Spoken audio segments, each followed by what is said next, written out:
You can talk to almost any Jew today, any Muslim, any Hindu, and he will trace you back to the atrocities that were committed in the name of Christ for centuries. That is the umbrella under which you and I have to live. And that is the tragedy. Because in the Middle Eastern and the Eastern world, history never dies. It always lives. Mahatma Gandhi was asked what he thought of Christianity. He said, I like their Christ, I don't like their Christian, because when I think of the Christian, he said, I think of the Christian with a mug of beer in one hand and a chunk of beef in the other hand. So today, when you talk to an Orthodox Hindu and try to minister to him for Christ, remember this statement that I read to you. Because it brings with it an unfair perception. But that is the perception. Any prejudice will distort your perception. And any stigma can lick a good dogma. Let me tell you what I mean by this. I was speaking to about 1,200 people in an auditorium. One of my colleagues was there with me. Most of them were Hindus. At the end, there were 153 who made first-time commitments to Christ that night. Most of them high-placed executives. There was a Hindu executive in the first or second row. He went over to my colleague in India, who's our fellow evangelist there, and he went over to him afterwards and said to him, if anybody here was not touched tonight, I want to see that man. That's the degree to which the Lord had spoken to him that night. But then he went over to his subordinate who had invited him to the meetings. And he said to his subordinate, the only reason I came here tonight is because that man is Indian. There is a large group of people with whom that prejudice still exists. Therefore, if you're trying to reach a Hindu for Christ, it's a long road. And one of the roads that you'll have to cross is his confidence that you love him or her for who they are, not for something that you're trying to manipulate them into. And I would like to try and bring this all to a conclusion by giving you some principles in which you and I as Christians need to respond to it. Number one, when you're dealing with a Hindu, always go slowly. Go slowly. Please do not try to move fast. It never comes that quickly. Number two, show respect for what he or she believes without compromise. One of the missionary candidates who applied was born in India and knew some of the Indian languages better than I do. And he loved the country and wanted to go back, applied for a missionary visa, and they asked him purpose for coming, and he put down there to teach people about God. He will never, ever get a visa. They turned him down on a blacklist. My father was alive at that time. He was going to try and contact, because my dad was very highly placed in the government and in fact was in charge of the visa department, would probably have been able to try to do something. Shortly before he left, my dad passed away. But when he found out what had been said, he said, they will never change that line. He said, you don't tell a people of that respect for their own heritage that you're coming there to teach them about God when the whole nation is steeped in religion. So there has to be a definite sense of showing respect without compromising. Number three, do not assume.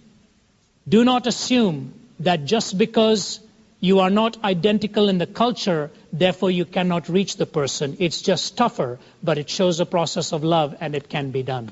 It takes the patience, but it must be done. Fourth, always listen to their felt problems. It is one thing to talk, it is another thing to listen, and each person feels it differently. Number five, the young people are the most widely open to it. Number six, focus on the person of Christ and personal relationship. And I could go into doctrines that give them trouble, such as the doctrine of sin, such as the problem with denominationalism, such as the problem with exclusivity, and so on. But the last thing I want to say to you is, please allow for the supernatural, because I am convinced in most religions like Islam and Hinduism, Hinduism is steeped in idolatry. Islam has a doctrine of angels and an awful lot of satanic influence in their religion, so that when you see even a Muslim convert for years to come, you'll see all kinds of struggle with what they've got in terms of oppression, possession, and so on. Allow for the intervention of the supernatural in many of these. And lastly, I say, be careful after the point of commitment to try to deluge them with too much too soon. If you look at 2 Kings 5, when Naaman believed in Yahweh, and Naaman the Syrian, and he looked at Elisha and he said, I want to ask you a question. When I go back and my master asks me, when he leans on me to bow down before his own God of Rimmon, even though I will not be bowing down because he leans on me, my body half bends involuntarily. Is it all right for me to be there in the temple of Rimmon while my master is leaning on me? Elisha doesn't even answer the question directly. He just says to him, you go on, go in peace. And I think it is because Elisha felt Naaman would come to his own conviction and his own answer in the right time. You couldn't prescribe it with a sense of immediacy and send him on. My uncle is a Hindu, and I think this is an interesting story for you to hear. In his car, all kinds of idols on the dashboard. I have known him for about 10 years. Every time he came to listen to me preach, he would put his arm around me, almost like saying, I'm very proud of you. He said, wait a minute, I poured my heart out trying to tell you what this message is about in Christ. But the suctioning in goes on. It adds, never subtracts. So this uncle of mine would come for every meeting. And we were preaching. And on Sunday morning, after I finished preaching, I said to my wife, something has happened to Uncle Eddie. I said, he looks at me differently. He talks to me differently.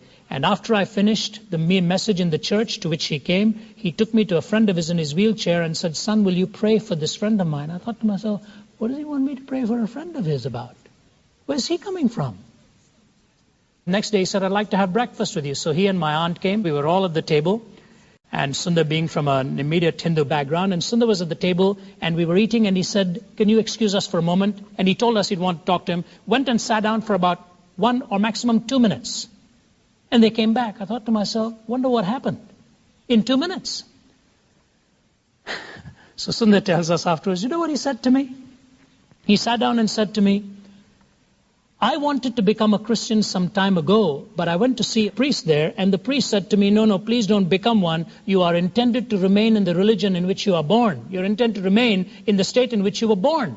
So he says to Sundar, what do you think of that? The Lord gave Sundar wisdom. Sundar had just one question for him. He said, would you have felt the same way if you were poor? And he says to him, thank you, that answers my question. You can tell Prakash, who's our evangelist there, that I have become a Christian. I now want to get baptized. When I was there again, and my aunt said to me, son, how can I ever thank you for what you did for Uncle? I said, Auntie, did you hear what he said when he was getting baptized? He told the pastor before he got baptized, for all these years I kept saying, no man will ever convince me of Christianity. Let us take him at his word. No man did. I said, Auntie, the Spirit of God did. It happens. It happens in the strangest way of intervention. Why is it that it appeals to the Westerner? Listen here. This is a writer on Asian religions. The new Hinduism encourages a search within oneself to achieve harmony with the forces of change in the modern world. The inner search is attractive to many today. To fall into the flow of things, to get into touch with the process of growth, to sense a harmony with divine energy which works beneath the more visible forces of change in the world is an inviting alternative to struggling with moral choices. And then he says this, and it is especially appealing to those who are troubled by a sense of incompetence before the impersonal institutions which manipulate us. Caving into the pressures for conformity and going with the flow is far easier than finding good reasons to take a stand at some position of moral obligation. What this philosophy has done has given the Westerner the opportunity of having his cake and eating it too. Now he can say there are no moral absolutes. Now he can say there is no personal God.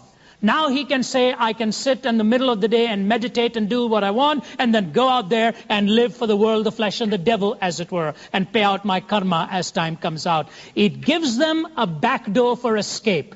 And that's why I say the New Age movement is nothing more than an attempt at mitigating the bankruptcy of secularism with the spurious glitter of Eastern mysticism. The message you heard today is available in its entirety on CD or cassette. Just ask for message number 147 entitled The Spurious Glitter of Pantheism.